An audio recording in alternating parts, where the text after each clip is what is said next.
Rebonjour Emmanuel. Bonjour. Cette fois-ci, on va reparler de la Pura évidemment, mais plutôt pour le côté intérieur. Bien sûr. Donc tu as plein de choses à nous expliquer aussi, j'en suis sûr. Bien sûr. Comme pour l'extérieur. Ouais. En fait, nous, on a cherché l'intérieur et l'extérieur et l'intérieur vachement évidemment. Donc, on voulait vraiment mixer les deux choses et pas juste dans le papier, mais vraiment dans la voiture. On peut regarder des choses, par exemple. Juste vite fait, on montre la circularité qu'on a sur le capot. Ça répond pour la planche des bords. Et là, en vert, on va découvrir après. Et tout ça, en fait, c'est un thème général qu'on trouve à l'extérieur et à l'intérieur. On peut commencer par accéder à la voiture, puis sur le bouton ici. On a un rétro qui s'élève, ainsi que la place passe. Et on peut découvrir la voiture à l'intérieur. Alors maintenant, on est en mode fermé, donc la voiture elle est pas on. Et on va rentrer dedans, on va voir toutes les fonctions qu'il a. Voici à l'intérieur. Voilà, on est rentré dans la voiture, donc comme on a dit, déjà visuellement, les priorités, on peut la retrouver évidemment dans la planche de bord, mais aussi dans cet élément-là qu'on a avant à arrière, qu'on appelle les coffee table, parce que comme vous pouvez regarder, déjà on peut comprendre que toute cette voiture, elle est vraiment inspirée dans la maison, dans l'architecture. C'est un héritage vraiment fort qu'on a en Italie, forcément, surtout sur l'année 60-70. Et on a essayé de recréer cette feeling-là dans toute la voiture. Ici, on a un volant, et la partie intérieure, elle est fixe, donc il bouge juste à l'extérieur, parce qu'en fait, ici, on a les informations principales qu'on a besoin quand on roule. Ici, on peut regarder déjà, on a les rétroviseurs avec les caméras qui sont projetées ici. Ici, on a tous les minimums d'informations pour conduire. Et en fait, quand on roule, on a deux modes, bien sûr, c'est la sport et la normale. Oui. Et avec la sport, pratiquement, toute la planche de bord, ça monte pour faire ci que tu as vraiment le minimum nécessaire pour conduire, pour être focalisé sur tout ce qu'il est vraiment conduire la voiture. Oui. Et les informations, ça va être ici, bien sûr. Après, on a tous les boutons. Partie intéressante aussi, c'est la porte. Comme on a dit, elle est divisée dans différentes parties. Ça, c'est toute la partie qu'on va découvrir après dans l'arrière, qui commence là ici avec tous les écrans. On peut accéder maintenant à la partie arrière de la voiture. C'est super simple, comme on a trois portes. C'est suffisant qu'on appuie sur ce bouton-là. Les ciels rebouche vers l'intérieur et laisse la place pour monter à l'intérieur. Donc c'est une cinématique complète, automatique, juste sur le fait de pousser sur le bouton. On pousse sur ce bouton-là et tout ça s'adresse pour faire ci que tu peux passer. Alors, on est rentré dans la voiture. Comme on a fait pour ouvrir la porte, on va fermer les sièges. Comme ça, on est prêt à partir, on veut dire.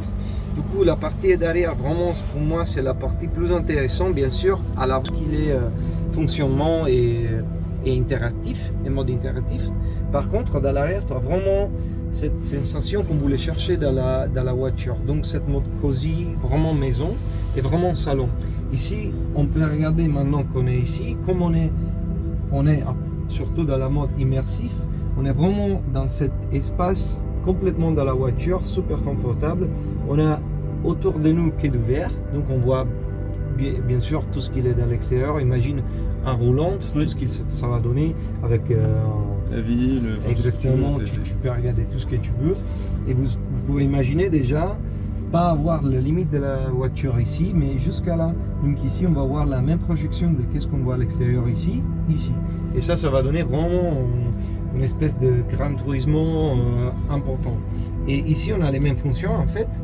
Si je pose mon téléphone, ça va être pareil. On va charger la batterie, comme vous pouvez regarder. Tout c'est fonctionnel. Et si on peut prendre, bien sûr, pour être plus confortable avec les mains. Et ici, c'est vraiment un moment pour faire si que le voyage, c'est un voyage confortable. C'est comme si chez toi. Et tout ce qu'on a ici aussi comme matériaux, c'est intéressant. Toute cette partie-là, elle est en bois, comme chaque pièce qu'on trouve derrière. Et c'est vraiment faire la main, c'est vraiment un exercice de savoir-faire. Et ça, c'est important pour nous parce qu'on va bien sûr rentrer dans le marché premium. On voit que vraiment tous les matériaux, ils sont haut de gamme, mais qu'il a aussi une durabilité comme on a essayé à l'extérieur, aussi à l'intérieur. Autre chose intéressante qu'on trouve dans l'arrière, c'est le speaker, qui est intégré dans le tunnel central et on le trouve ici. Et ça va répéter toute la musique qu'on trouve devant et en fait on la trouve déjà aussi derrière. Et ça c'est un peu vraiment il faut profiter de cette ambiance. C'est difficile à expliquer, Oui. mais c'est plus facile à vivre. Quand tu es dedans, tu sens vraiment l'importance de la partie arrière. C'est vraiment comme chez toi. Ce qui est très bien, c'est qu'on a un effet salon avec tout le décor et l'assise très bien, et tout ce qui est technique est centré dans une pièce qui est non seulement fonctionnelle mais aussi très belle, très taillée, très fine. Exactement, parce que la partie intérieure aussi, vachement la partie extérieure, beaucoup d'inspiration, ça vient de l'architecture. Alors que dans l'architecture, tu n'as pas trop de choses en plus, c'est vraiment les fonctions intégrées avec tout ce qui est aussi beau en termes de visuel. Donc on a essayé de concentrer toutes les fonctions maximum dans la partie centrale et dans la partie avant pour profiter vraiment de l'espace quand tu es derrière. Tu n'as pas de distraction, sauf que tout ce qui est autour de toi, donc la nature, la ville, ça dépend, tu peux faire rouler. Donc et ça, comme on a dit au début de notre conversation, le thème circulaire, les formes géométriques, ils se retrouvent si à l'extérieur qu'à l'intérieur, et on les trouve vraiment partout. On a 4 cercles qui sont 2 petits et 2 grandes, qui font vraiment, qui prédominent toute la scène. Et après, on a des formes hyper carrées, hyper géométriques, mixées avec des sièges, par exemple, comme un canapé super douce et super confortable. Et ici, on trouve exactement la même logique à l'extérieur. Et ça, c'est une chose qu'on voulait vraiment pousser, parce que ça fait vraiment partie d'un objet. C'est pas la voiture à l'intérieur et à l'extérieur, deux choses différentes, mais on trouve vraiment un objet complet. Et c'est ça qu'il faut aussi que la voiture, ça devient plus intéressant, parce qu'on trouve vraiment la même sensation qu'on trouve à l'extérieur quand on rentre dedans, dans le même feeling. On est vraiment, faut l'essayer pour le comprendre encore mieux. Exactement. Mais on est vraiment dans un salon roulant, c'est exceptionnel. Avec la musique, avec la lumière, on sent vraiment les sensations. La perspective aussi. Bien sûr. La perspective est assez dingue. Donc on a les 2 petits cercles dont Emmanuel a parlé, le grand cercle de la planche de bord, le grand cercle du toit ouvrant.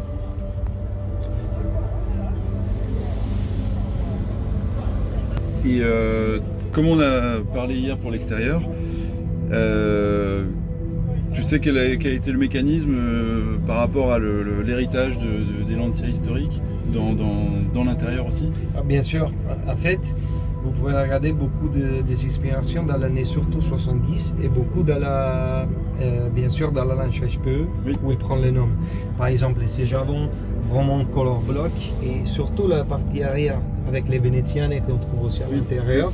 Et cette idée de diviser par 2 la partie derrière qu'on trouve vachement dans l'HPE, c'est un peu en partie... C'était très conceptuel pour l'époque. Exactement, c'était super conceptuel, et c'est pour ça que notre héritage est super important pour faire ci qu'on va, oui, faire des choses nouvelles, mais ils sont aussi vraiment proches à qu'est-ce qu'on aime dans notre héritage. Par exemple, il faut l'évoluer, il faut les ramener à les jours d'aujourd'hui, et il faut penser à autre chose aussi.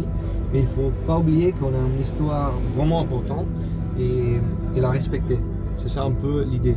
Et donc, tout ce qu'il est autour, on a essayé de rejouer avec ce qu'on avait dans l'histoire, bien sûr, et de la ramener dans des jours plus récents. Ça, c'est un peu l'idée.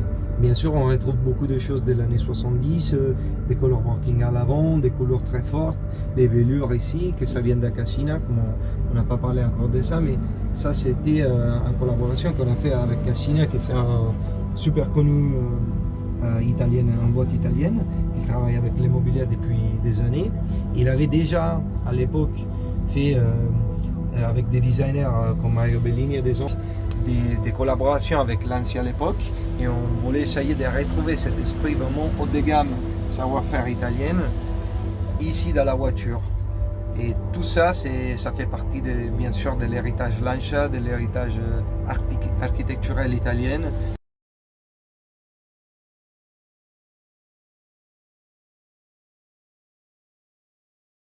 On peut commencer avec cette atypique partie intérieure. Appuie sur Start et on voit comme la planche de bord, ça descend, fait ainsi qu'on a une projection qui montre tout ce qu'il est la partie interactive de la voiture. Pour la commander, on a cette partie-là qui est intégrée dans le coffee table, qui est divisée en deux, comme vous pouvez regarder. On a la partie en acétate de cellulose, qui est un matériau assez noble, et c'est un matériau qu'on utilise beaucoup dans le monde des lunettes, par exemple, de soleil. Et c'est vraiment un héritage fort par la partie italienne. Et cette partie-là est une partie où tu places les téléphones et bien sûr ça charge. Donc c'est un wireless charging. Avec ça, on peut commencer à commander des choses dans le menu interactif. On peut regarder, on a différents menus. Si vous regardez les écritures, il s'appelle Sala. En fait, c'est le système de la voiture qui fait qu'il te commande toute la voiture. Et ça s'appelle Sala, qui en italien ça veut dire salon. Oui. Et c'est un acronyme qu'on a utilisé pour montrer qu'on a différents modes. Et Sala, il est pour Sound, Air, Light, Augmentation. Et du coup, chaque lettre il a son fonction. On peut commencer par la première, par exemple. On commence par la S, si vous voulez. Donc, bien sûr, le sound, on peut choisir la musique qu'on veut, on fait tout ce qu'on peut faire. Après, on a bien la partie de l'air. Du coup, on commande toujours avec les swipes la quantité d'air qu'on a besoin à l'intérieur. Ça, elle est déjà plus intéressant parce qu'en fait, avec ça, on va regarder le mood qu'on veut dans la voiture. Donc, ça dépend les types de couleurs qu'on veut. Il va choisir un peu l'ambiance qu'on a. Et quand on change ça, on a de la lumière sur cette partie ronde, sur la partie haute. Et la lumière se change aussi dans les écrans qu'on a derrière. Donc, toute la partie derrière, c'est un écran il est interactif. Et quand la voiture roule, en fait, avec des caméras qu'on a à l'extérieur, il va projeter l'image de l'extérieur dans les écrans qu'on a là. Et du coup, quand on est dans les sièges arrière, on voit comme si on avait beaucoup plus de vitres, des parties vitrées dans la partie en bas. Du coup, on a la sensation vraiment d'être hyper ouvert. Oui. On va continuer, si vous voulez, par la partie plus intéressante. Du coup, on a qu'est-ce qu'on appelle l'augmentation et on a trois modes différents. On a l'immersif, le well-being et l'entertainment. Je vais essayer de vous expliquer. Du coup, on a l'immersif qui est bien sûr, il crée cette ambiance vraiment cosy, vraiment maison. Et tu peux choisir les modes que tu veux. Après, on a le well-being. Et ici, on peut changer les moods. Par exemple, on peut aller sur relax, on peut aller sur énergie, on peut vraiment choisir les moods qu'on veut pendant qu'on conduit la voiture. Et comme dernière part, c'est la partie entertainment. Ça par exemple, c'est la partie energize. Et on a le son qui est vraiment, il est autour de nous et ça change vraiment le mood dans l'intérieur de la voiture. Et c'est intéressant de regarder aussi les animations qu'on a dans la partie, comme on a dit, des écrans sur la partie arrière. Qui vraiment, ça beaucoup plus dynamique. Exactement. Exactement. Après, on va dans la dernière. On a la partie entertainment qu'on a divisée dans trois parties principales. Donc, on a le cinéma, que je vais vous montrer. Ici, on peut choisir entre différents films. Et ça va être projeté ici, mais aussi l'image ça va être répétée dans l'arrière. Comme ça qu'on a les mêmes modes pour toute la voiture, aussi d'arrière et d'avant. Et ça, c'est vraiment pour comprendre que tous les quatre places qui sont là, il a vraiment le même besoin. C'est pas que les parties avant ils sont plus importantes de l'arrière. Et c'est comme si tu es chez toi et tu as besoin d'être vraiment dans toutes les parties au même niveau. Oui.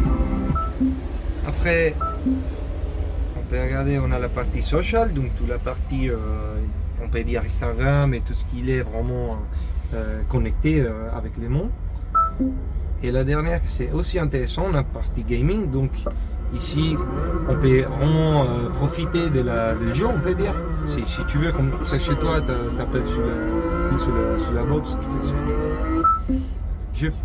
Je peux continuer à parler de l'intérieur si vous voulez, avec, on peut mettre par exemple les well-being, qui pour l'entertainment ça va aussi. On peut mettre le cinéma, ça comme un... Alors, si on continue avec l'intérieur, du coup on a dit toute planche de bord d'air, comme on a fait sur l'extérieur, bien sûr la même logique à l'intérieur, donc matériel noble, qu'il va durer très longtemps. Et ici on a les systèmes qu'on appelle Sala, et ça c'est la partie physique des Sala, donc c'est vraiment les cœurs de la voiture, qui gère tout ce qui est autour, donc tout l'infotainment, l'entertainment et tout ça.